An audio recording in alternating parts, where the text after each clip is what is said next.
You want to support Roland Martin Unfiltered? Be sure to join our Bring the Funk fan club. Every dollar that you give to us supports our daily digital show. There's only one daily digital show out here that keeps it black and keep it real as Roland Martin Unfiltered. Support the Roland Martin Unfiltered daily digital show by going to RolandMartinUnfiltered.com.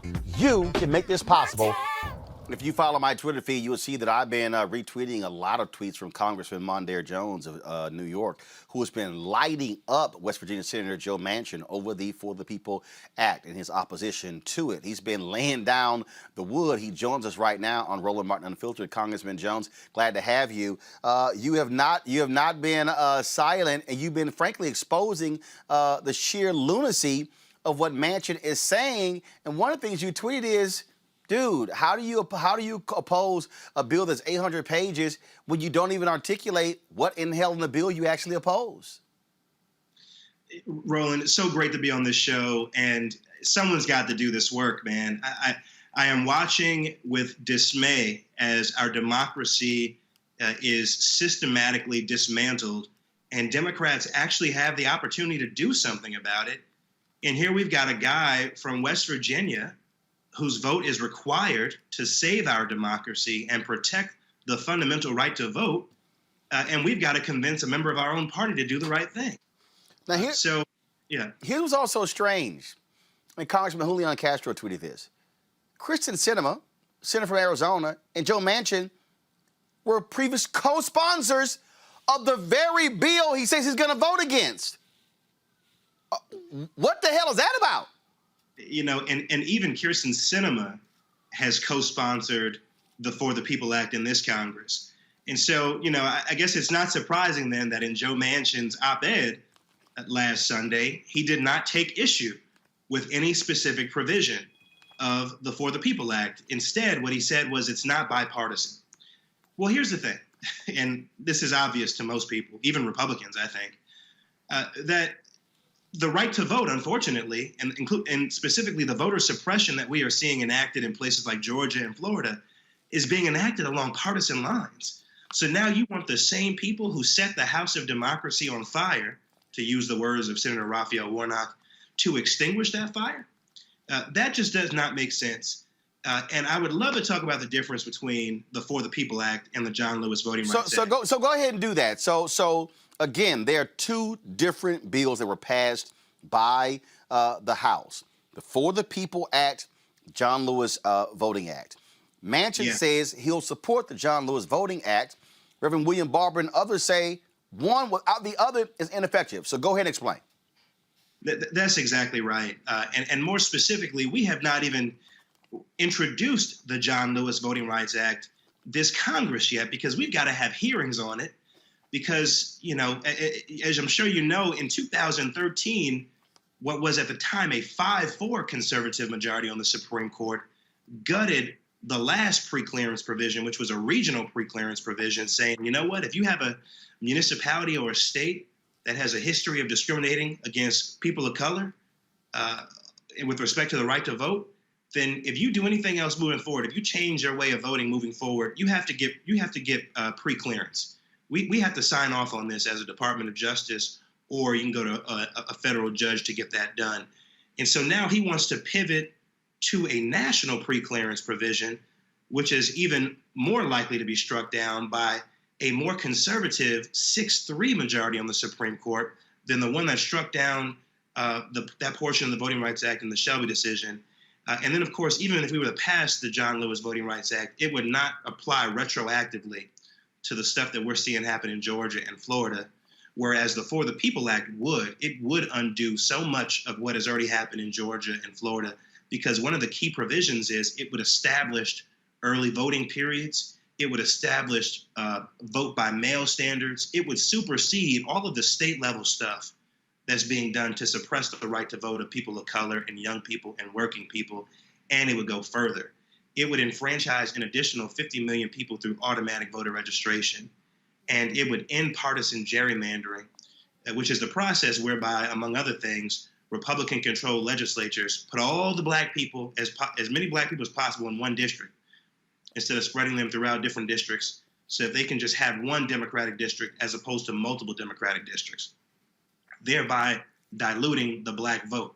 And so this is really important stuff for people to know. And it's why there's no substitute for the People Act. And it's why we have to get this done. Here's the thing that jumps out at me. He keeps yelling bipartisanship. Fine, Joe. Show me the 10 you're going to bring with you. I keep saying, every time he runs his mouth, he should be challenged. Show me the 10. Who are they? Where are they? This is someone who couldn't get 10 Republican votes for a bipartisan commission to investigate the events of January 6th. And that wouldn't be for his lack of trying. I mean, it's just the case that the modern day Republican Party is not interested in good government. What has happened is the American people have elected Republican senators who are against the government and want to dismantle the government. So it's just not good. It's not a good set of facts or preconditions for people who actually want to help the American people, right? I mean, not a single Republican, as you'll recall, voted for the American Rescue Plan, despite the fact that 80% of the people in this country, a bipartisan number of folks, supported the American Rescue Plan. So we've got to act like we actually have control of government, which we do, and do the right thing and not wait for people who are not interested in giving President Biden any kind of victory or doing anything that would be perceived by the former president, President Donald Trump, as some kind of slight. So what do we do? If Manchin doesn't support it, Democrats have 50 votes. I don't know a single Republican. He's not going to break the filibuster. And so if he's not going to break the filibuster, Sinema's not going to break the filibuster, we're stuck. Yeah. I've got to believe that Joe Manchin does not want his legacy to be that of the senator who stood in the way of American democracy, to be that of the senator who blocked voting rights at a key moment in our nation's history. And the reason this moment is so key, Roland, is because we're going into a redistricting year where congressional maps are going to be drawn that will impact literally the next decade, right? And these folks are setting themselves up not to certify the presidential election that happens in November 2024, just like they tried to not certify the presidential election from last November, just hours after we nearly died at the Capitol based on that big lie that they were pushing about mass voter fraud. I grew up in the NAACP. I'm a movement guy. I think we've got to keep organizing. I think perhaps as important as anything else, certainly as important as anything else, in fact, if not more so, the President of the United States has to rise to the occasion. I love the idea of passing a major multi-trillion-dollar infrastructure bill. We sure have to do that. But more important than anything right now, especially now that we're on the cusp of crushing the COVID-19 virus, is to secure the right to vote in this country. If for no other reason, this president's agenda depends on it. And so he has to use his bully pulpit. He has to use the stature of his office. He has to use all of the resources available to him to negotiate a deal with a member of his own party to vote for the People Act, because nothing else matters in this moment. And again, we've only got a few months left because states are going to start drawing these congressional maps, and it is going to be a bloodbath for people who care about our democracy and who care about good governance. We will not only lose majorities in the House and the Senate, which means people like Raphael Warnock are unlikely to get reelected, but you're going to have people with control of government who don't care about the truth. Well, the thing I said is this here. Manchin got a little hissy fit when Vice President Kamala Harris was doing interviews in West Virginia. My whole deal is target him. Go after him hard. In fact, I say send her down to Harper's Ferry, and give a speech touting John Brown and the importance of voting rights. I say President Biden go to West Virginia yourself and give a speech. I mean, it has to be in your face, because otherwise, and Manchin also lied. He lied when he said he's voting on behalf of the will of his people. That's an absolute lie. Reverend William Barber tweeted this out earlier today, where he talked about in this what it is. This was a graphic that he posted from the Rachel Maddow show that showed 79% of likely voters in West Virginia support the For the People Act. 79%. So I'm sorry. Who is he talking about when he says he's doing this for the people of West Virginia? You're absolutely right, Roland. And I've seen that data, and I think it was a poll that was commissioned by a group called End Citizens United, which is a good governance group. This is nonsense, this idea that somehow the people of West Virginia are not in support of this.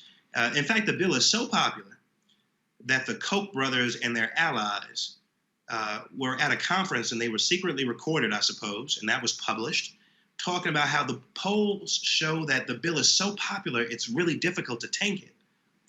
Well, I guess now those folks have gotten a hold of Senator Manchin. But we have to continue to persuade him to listen to, well, facts and his better angels.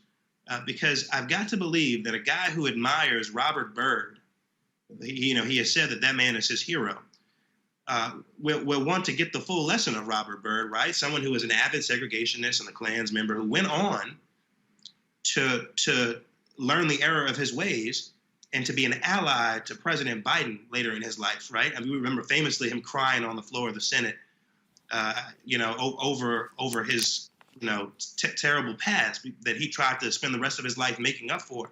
I want Senator Manchin to learn that lesson too, as he reveres Robert Byrd. Folks, back to our Road Mark Unfiltered video in just one moment. Racial injustice is a scourge on this nation, and the Black community has felt it for generations. We have an obligation to do something about it. Whether it's canceling student debt, increasing the minimum wage, or investing in Black-owned businesses, the Black community deserves so much better. I'm Nina Turner, and I'm running for Congress to do something about it.